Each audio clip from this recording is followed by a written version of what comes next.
Stanford University.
Please be seated.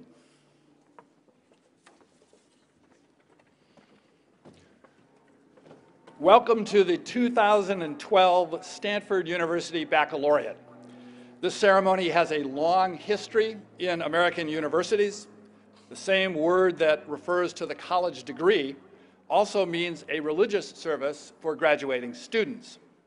Here at Stanford, the Baccalaureate is a multi-faith experience, celebrating the magnificent pluralism that this university has come to embody. Our speaker today is Christian. We began with a Buddhist call to prayer.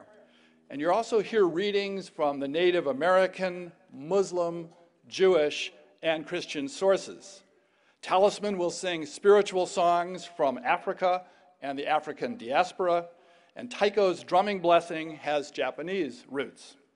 The Menlo Brass Quintet's music is from the Western European canon. This should feel like a festival of and for the world. We're honored to have Sister Joan Chittister here today to deliver the baccalaureate address. She's a Roman Catholic nun, formerly the prioress of the Benedictine Sisters of Erie, Pennsylvania. She's a prolific author, having written over 45 books, and she served as the president of the Leadership Conference of Women Religious, an organization of the superiors and leaders of over 67,000 Catholic women in the United States. Our student reflection will be given by Tara Gu, who will graduate tomorrow with a major in public policy and in human biology as a minor. She's been a resident assistant on campus at Crothers, and also studied at the Bing Stanford and Washington program and abroad in Cape Town, South Africa. Congratulations to each of you who will graduate tomorrow. Congratulations to your family members and friends. You should also note, though, that there are 2 students listed in your program notes who won't ever be able to take part in graduation activities. They died during this last academic year. And the flowers on the dais are in the memory of Sarah Jane Adikoff, member of the class of 2012, and PhD candidate Abner Litt. Life is so precious, and in so many ways, so fragile. In the midst of this celebration today, we do well to honor these 2 students and to give thanks for their unique contributions to the world during their short but full lives. So please join me now in a moment of silence so that we can reflect on their time with us and on their passing.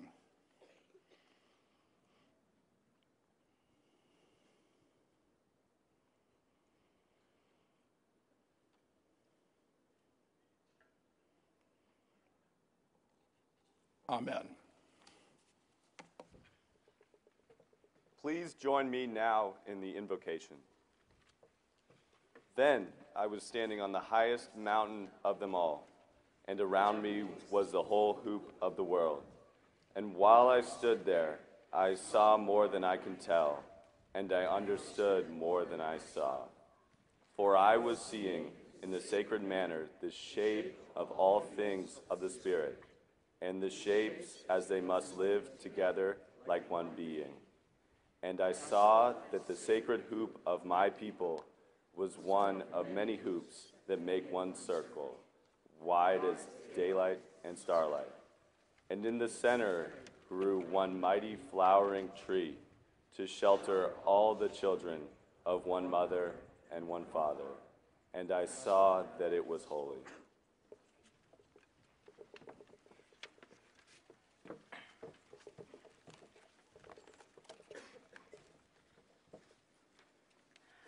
Above all, trust in the slow work of God. We are quite naturally impatient in everything to reach the end without delay. We should like to skip the intermediate stages.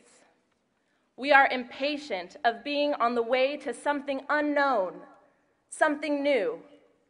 And yet it is the law of all progress that it is made by passing through some stages of instability, and that it may take a very long time.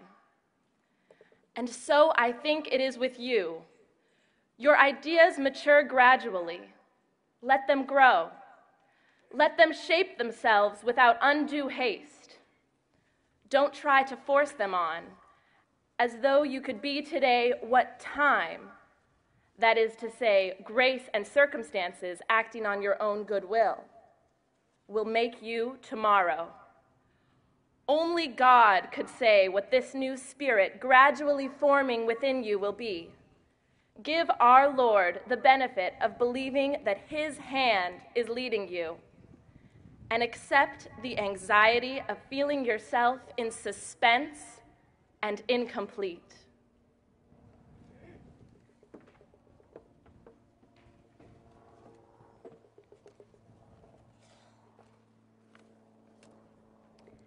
I have learned so much from God that I can no longer call myself a Christian, a Hindu, a Muslim, a Buddhist, or a Jew.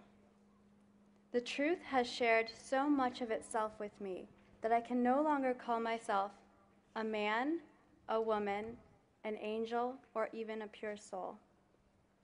Love has befriended me so completely, it has turned to ash and freed me of every concept and image my mind has ever known.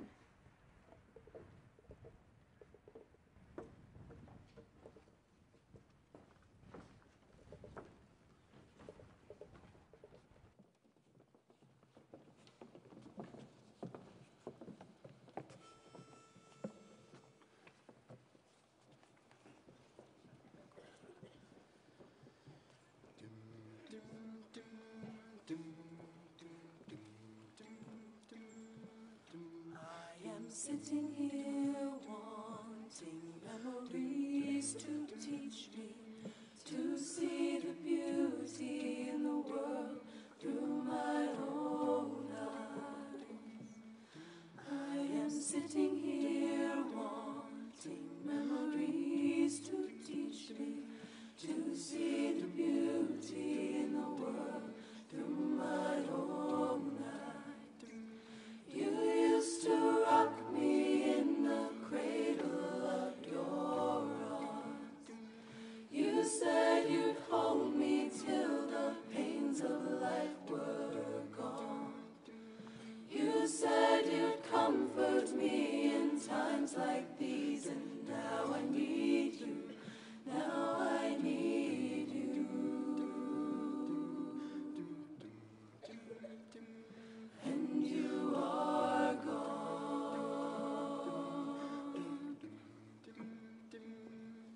I am sitting here wanting memories to teach me to see the beauty in the world through my own eyes. Since you've gone and left me, there's been so little beauty, but I know I saw it clearly through your eyes. Now the world outside is such a cold and bitter place. Here inside I have few things that will console. And when I try to hear your voice above the storms of life, then I remember all the things that I was told. I am sitting here wanting memories to teach me to see the beauty in the world through my own eyes.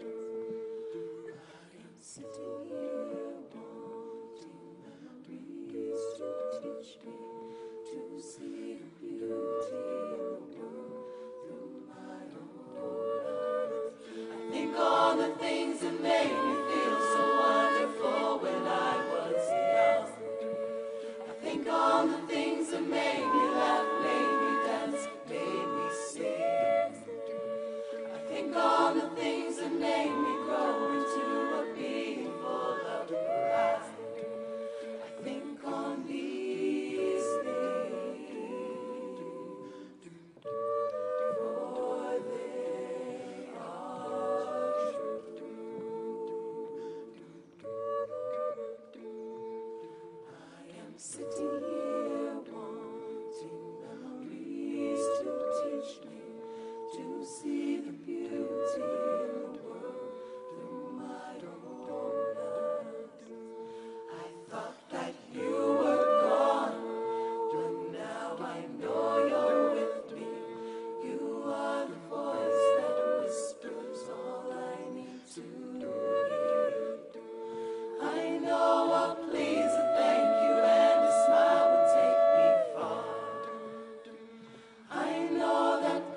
All right, here's the important message. Congratulations, class of 2012. I came across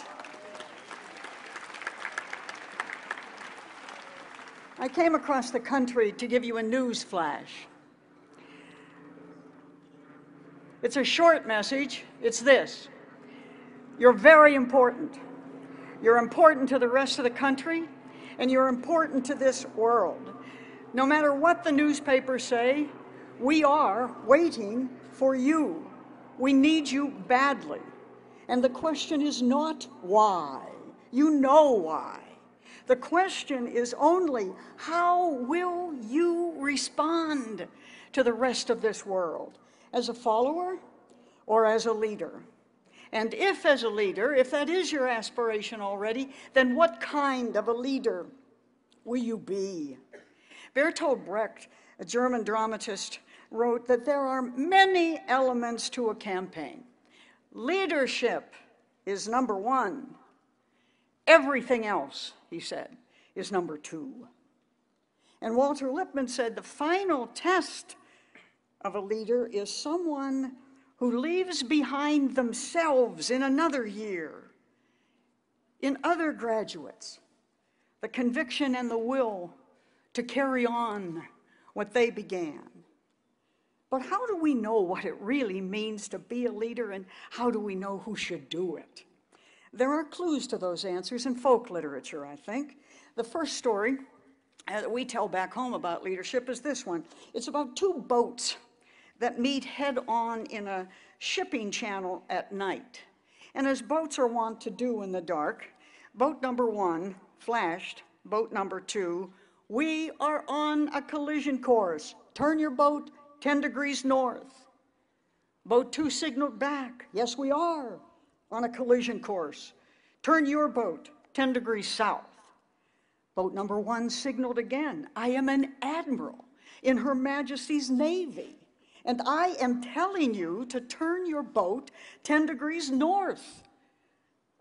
Boat number two flashed back, a little stronger this time, "And I am a seaman second class, and I am telling you to turn your boat 10 degrees south." By this time, the admiral was furious. He flashed back one last time, "I repeat, I am an admiral in Her Majesty's Navy, and I am commanding you to turn your boat 10 degrees north. I am in a battleship." And the second boat returned a signal that said, "And I am commanding you, sir, to turn your boat 10 degrees south. I am in a lighthouse."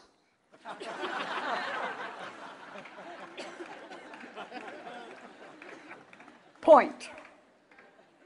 Rank, titles, and positions, put them down right now. They are no substitute for leadership. You are all graduating from this great university this weekend because someone saw leadership potential in you. At a time of grinding poverty and gross inequality, boy-child soldiers and girl-child trafficking. At a time when we have never needed leadership more, someone sees in you today the possibility to become a powerful presence in the public arenas of our own times. The question is then, what will you inspire as you leave this world for that world? The motto under which you have been educated here, "The wind of freedom blows," is exactly what a world struggling between the challenges of the present and the norms and ideals of the past requires. It requires the freedom to question and the freedom to rethink absolutes. It requires the freedom to confront what does not work, is not working, will never work, and to rebel against rigidities that mask as unassailable traditions. It requires you to re-energize the kind of courageous initiative that opened the frontier in one century and went to the moon in the next. It requires the kind of vision that freed slaves and empowered women, that preserved the spiritual but honored the secular as well. What the world needs now are those of you who will commit yourselves to free that kind of energy everywhere and lead others to do the same. First, however, you have to realize that the world did not send you here simply to get itself one more engineer or business manager. No, the world sent you here to become its leaders.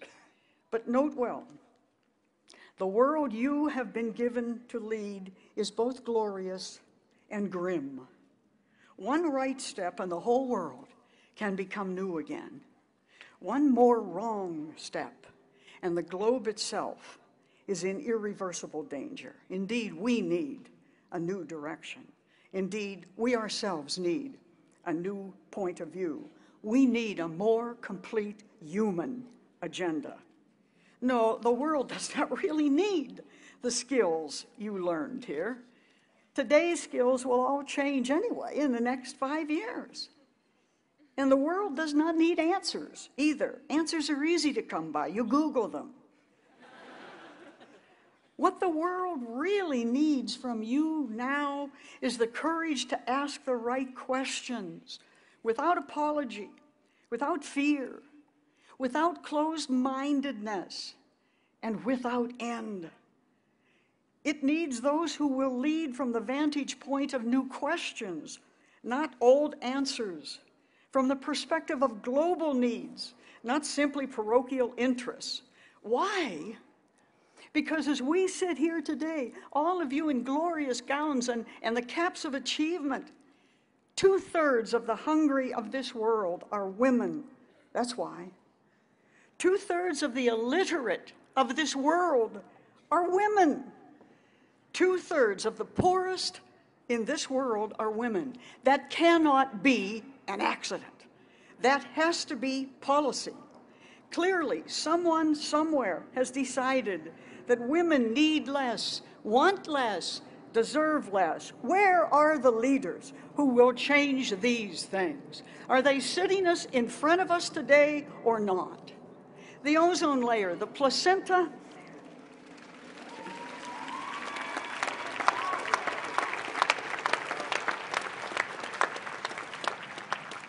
the ozone layer, the placenta of the Earth has been ruptured. The polar ice cap is melting and raising water levels of islands in the Pacific. And at the same time, the lands of the poor are turning to dust and stone, while the industrialized world goes on choosing short-term profits over long-term global warming treaties. Nuclear weaponry threatens the very existence of the planet, and they have the effrontery to call it defense. Where are the leaders who will change these things? Are they sitting here before me this afternoon? The question is then, how shall you lead this next generation so that the errors of this present generation do not simply become even more death-dealing in the future than they are now? If you really want to be leaders who will lead this country and this world down a different path, there are 3 stories you should know, I think. They may say more about the kind of leadership needed for our time than anything any MBA leadership manual can ever begin to explain to you. The first is from the Western fabulist Hans Christian Andersen. You may have even learned this one as a child, but you must remember that, in fact, it is about a very adult problem. In this story, a village is preparing for a visit from its king. He will come regally dressed, they're told. Never, they say, has any king been so finely arrayed as ours. So on the day of the king's arrival, people cheer and cheer as the king strides by, shouting, "You, O king, are the finest king of all." Except for one child. One small child looks at what he's seen and shouts, "No, no, this king is not splendid. This king is not being honest. In fact," he says, "this king has no clothes on at all." And then the whole crowd went silent. Then finally, the farce was over. Then everyone snuck away ashamed of what they had allowed to go unchallenged. Only then did the dishonest emperor resign the throne. Point. If you really want to be a leader, you must be a truth teller. If you want to save the age, the Irish poet Brendan Kennelly writes, betray it. Expose its conceits, its foibles, its phony moral certitudes. Remember that there will be those among the powerful who will try to make you say what you know is clearly not true. Because if everyone agrees to believe the lie, that lie can go on forever. The lie that there is nothing we can do about discrimination, nothing we can do about world poverty, nothing we can do about fair trade, nothing we can do to end global carnage, nothing we can do in this country to provide education and health care, housing and food, maternity care and just wages for everyone in the world. Nothing we can do about those women.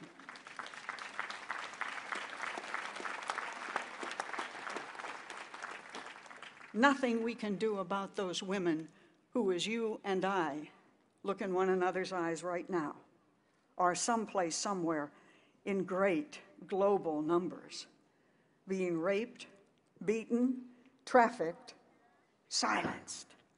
Yet, still, now, here, everywhere. If you want to be a leader, you too must refuse to tell the old lies. You must learn to see what you're looking at and say what you see. The second story is about the Buddhist monk Tetsugen, who determined to translate the Buddhist scriptures into Japanese. He spent years begging for the money it would take to have the blocks made for the printing. But just as he was about to begin the first printing, a great flood came and left thousands homeless. So Tetsugen took the money he'd spent years raising in order to publish the scriptures, and he built houses for the homeless instead. And then he began again to beg the money he needed to print the sacred books. This time, just as he was almost finished collecting funds for the task, a great famine came. And this time, Tetsugen took the money for the translation work and fed thousands of the starving. Then, when the hungry had been fed, he began collecting his money for the third long time. When the scriptures were finally printed in Japanese, they were enshrined for all to see. But they will tell you to this day in Japan that when parents take their children to view the books, they tell them that the first two editions of those scriptures, the new houses and the thriving people, were even more beautiful than the printed edition of the third. The second lesson of leadership, then, is that no personal passion, no private agenda, not even any religious ritual must ever be allowed to come between you and the people you serve. The third lesson of leadership comes from the Sufi master who taught disciples one thing only. If you want to smell sweet, stay close to the seller of perfumes. That dimension of leadership development is clear too. It says, the heroes you make for yourselves now, the people you idolize, whose values and behavior you follow now, will be the measure and essence of your own character and the legacy you yourself leave. If you want to lead the world to compassion, then you must surround yourself with the compassionate rather than the uncaring. If you want to lead the world to wholeness, you must follow the peacemakers, not the warmongers. If you want to lead the world to the freedom you learned here, equality for everyone must mean more to you than domination by anyone. Justice must mean more to you than money. People must mean more to you than fame. Ideals must mean more to you than power or politics or public approval. If you really want to inspire those you leave behind with the conviction and the will to go on after you, doing good, doing justice, doing right, like the child in the village, like the wise old monk Tetsugen, like the Sufi saint of perfume sellers, always choose reality over image. Choose people over personal profits and projects, and choose your own heroes wisely. Speak up loud and clear to the powers of this world who are using power for themselves alone. The great leaders of history are always those who refuse to bend to naked kings. Mahatma Gandhi, Dietrich Bonhoeffer, Nelson Mandela, Rigoberta Menchú, Aung San Suu Kyi, Sojourner Truth, and Dorothy Day, and one solitary young man in Tiananmen Square. The great leaders of history have always been those who refuse to barter their ideals for the sake of their personal gain and who rebelled against the lies of their times. If you want to be a real leader, if you want to give this country the new kind of leadership they're waiting for, you cannot live to get the approval of a system, any system. You must live to save the soul of it. As long as the world shall last, there will be wrongs, of course, Clarence Darrow warned us. And if no leaders object and no leaders rebel, those wrongs will last forever. If you really want to lead, you must rebel against the forces of death that are obstructing us from being fully human together. The purpose of life, the essayist Rostin writes, is not to be happy. The purpose of life is to matter, to have it make a difference, that you lived at all. To save this age, use your education, use your freedom to make a difference in the way tomorrow's winds blow. Inspire in those who follow you the conviction and the will to denounce the lies, to reject the greed, to resist the heretics of inhumanity who peddle inequality, injustice, and the torturous instruments of social violence. To be a real leader, by all means, make a difference. Rebel, rebel, rebel. For all our sakes, rebel. For if the people will lead, eventually the leaders will follow.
April 12th, 2012, Stanford student Facebook status.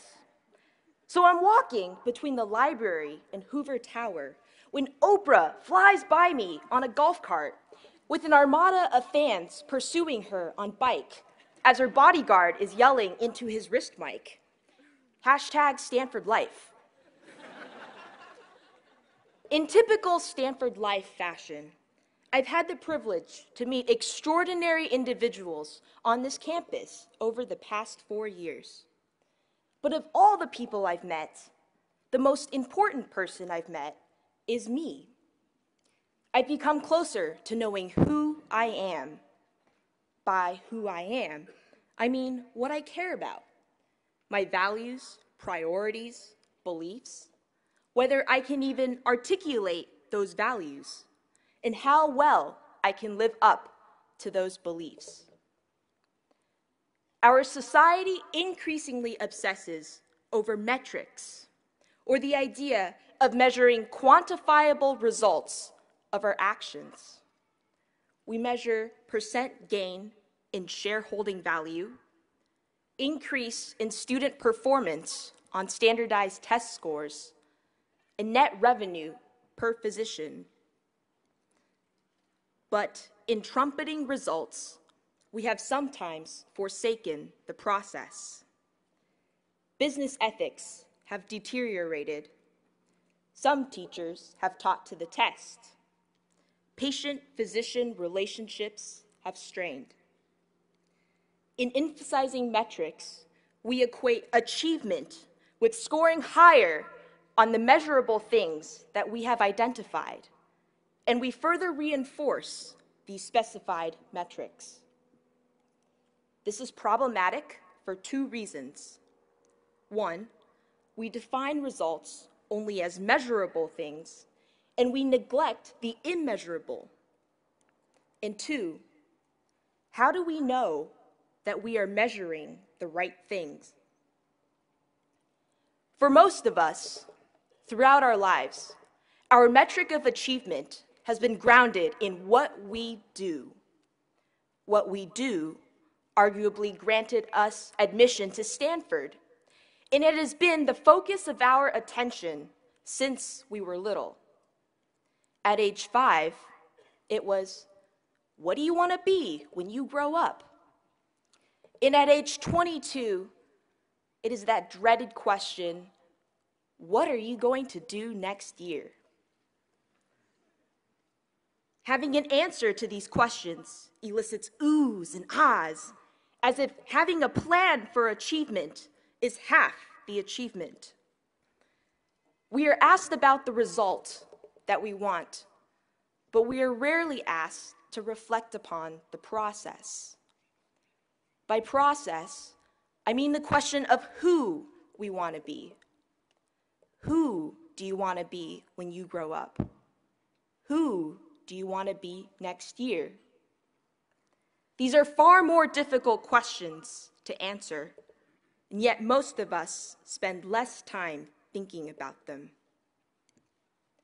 In April of this year, Newark's mayor and our commencement speaker, Cory Booker, ran into a burning house and carried a neighbor through smoky stairwells and falling flames.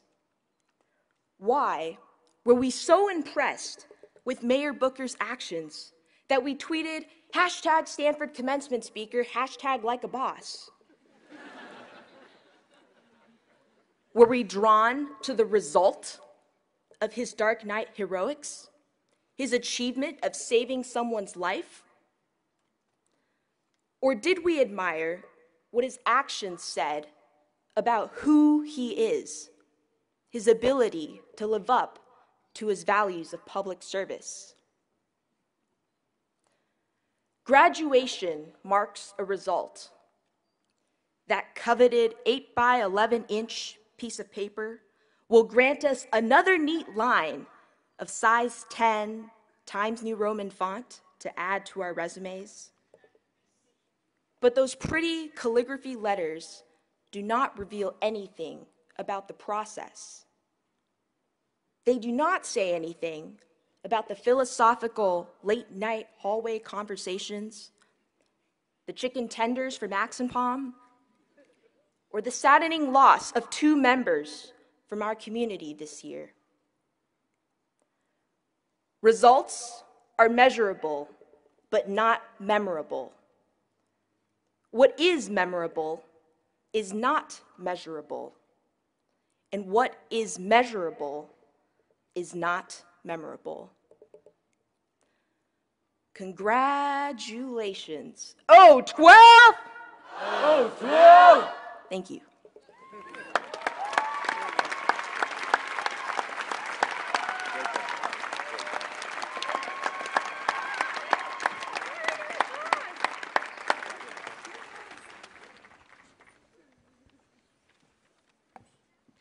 We invite you to rise for the benediction.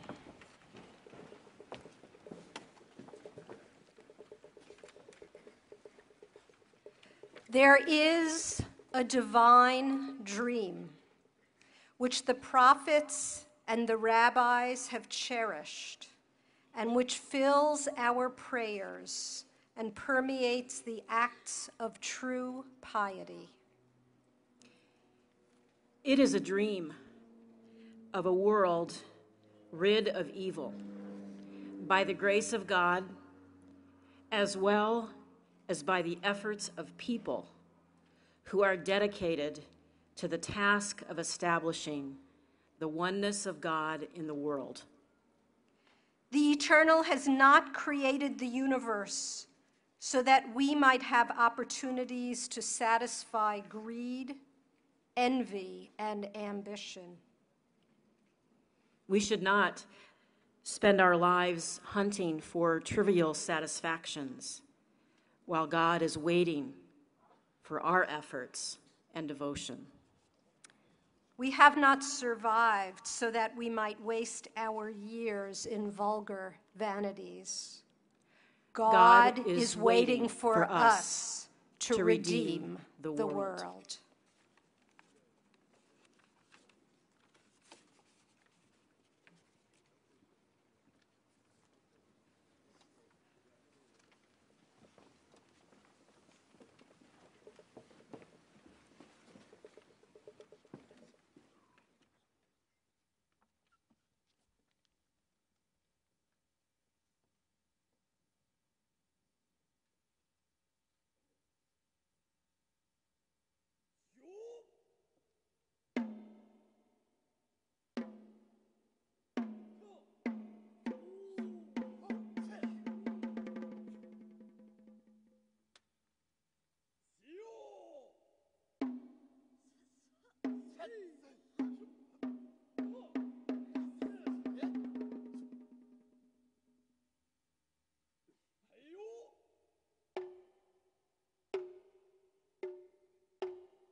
For more, please visit us at stanford.edu.